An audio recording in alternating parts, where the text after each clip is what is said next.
मग मला बाबा रंग लावायला आलता. बाबानं सगळं तोंडाला ग्रीस ब्रीस लावून बेकार केलं. मग बाबाला म्हणलं आता हे काढून द्यायचं नाही तर फटका खाऊन जायचं. बाबा गेला मग पळून.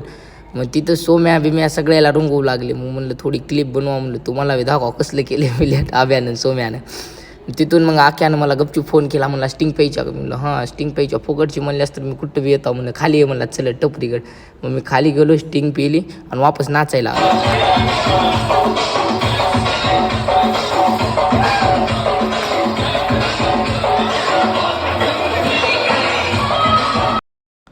तिथून आमचं झालं तर हायटाऊनला जायचं नियोजन नाचायला. मग तेवढ्यात जाता जाता रुपया पण ऑटो घेऊन सापडला आणि भांग पण घेतला होता आब्यानं सोबत.